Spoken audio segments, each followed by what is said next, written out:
Hey guys! Hey guys, I'm Lena and I'm Bassam, from Happily Ever Adventures. and today we're going to be talking about marriage advice after 3 years of marriage. Yeah, so we thought it would be cool every year on our anniversary to shoot a video and share what we learned that year. So this is our first one and it's for 3 years. Yeah, excited. Yeah, so I'll go first. I just want to say though that we're not saying that we're perfect. We're definitely not marriage experts in any way. These are things that we're still working on. So it's just things that we identified that are important and we're working towards them. So we're definitely not perfect by any means. But my thing is communication. So we have always identified... Thank you. We have always identified that communication is one of the most important things in a marriage. If you don't have good communication, everything else kind of falls apart. And what I really wanted us to work on is really open and honest communication. Because I just feel like if you're in a partnership together, you're sharing your lives together, you can't be hiding things from each other. You need to be able to love each other unconditionally and share all aspects of yourself. Because otherwise, what's the point? Like, I can't live my life with him, hiding from him how I truly feel about things. And I feel like oftentimes people kind of do like the whole martyr thing where something bothers you and then you just don't say it and you just act like you're taking one for the team and you're so strong, but really all that's leading to is you being dissatisfied in your relationship and nothing good can come of that. So I've had people tell me, well, what if then he wants to tell you that your breath smells in the morning? And I was like, well, he should, because let's say he doesn't, and every morning I go over and I give him a kiss, and my breath smells, and that bothers him so much, and it builds up morning after morning. Finally, one day, he's probably just going to explode. And I'm going to be like, where did that come from? It's actually the other way around. Your breath doesn't bother me. No, it's not the breath. It's the exploding part. Oh, you explode too. Okay. But versus like if he tells me and say it nicely, you don't need to be mean about it, but if he tells me, then I can brush my teeth before I kiss him and problem solved. So that's a small example, but I feel like it's like that with a lot of things. If there's something bothering you, there's usually a solution to that, but you can't come to a solution if you didn't communicate that with the person.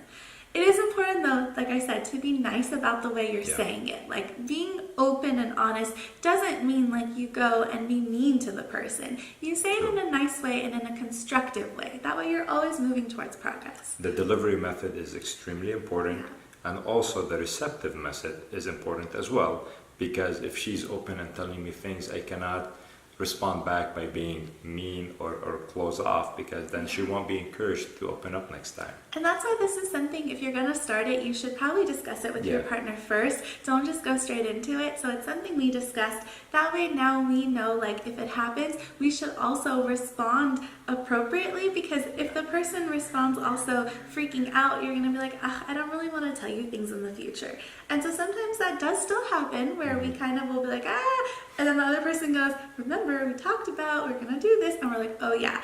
And kind of, So for me, the way I can receive information best is she has to tell me, hey, I got to tell you something. Don't be upset. So this way I don't become defensive. And then it kind of triggers something for me where I can sit down and listen and take it as, a feedback. So that helped for us. For me, I need to hear something like relatively close to when it happened, or at least I need really good examples, because I'm a very specific person, and so having those specific examples really helped me to wrap my head around it. Good point. So this is my tip: open, honest communication. What did you learn this year? Mine is compromise. And in every relationship, there has to be a compromise. As most of you know, we're totally different people. We do things differently, we operate differently, we think differently.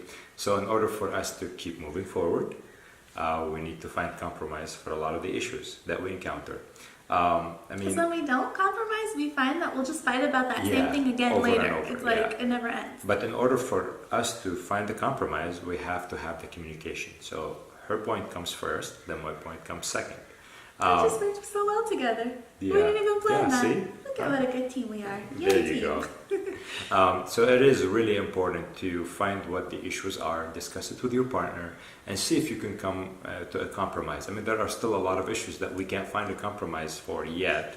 I mean, it's still only our third year of marriage, so I guess there's a lot to learn about more also to each deal other. with than the average person, I feel like. Like, this many things doesn't usually happen within 3 years. Yeah. So my mom passed away 2 weeks after our wedding. Basam's sister, who he's really close to, moved to Africa, and that was really hard for him. Basam had a really hard job situation that was really stressful, and then he left that job, so we were a single income. And then he started a startup, and then his stepfather got sick. So it seems like every time we kind of are in a good place, a big external stressor happens, and we kind of have to learn how to deal with things all over again. This is part of life, and you are going to experience these things. But the only way that you can get through it is to be together and to help each other.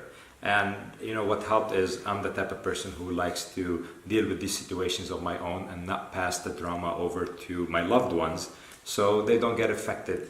But I like to say it's like he's his own my own island. He's yeah. like there by himself, and he doesn't let anyone in, and that's really hard for your partner. Yeah, and for Lena, she wants us to be a unit, which is the way it should be. But I'm still adapting to that. I don't like to pass along like negative things to my loved ones. I like to deal with it on my own.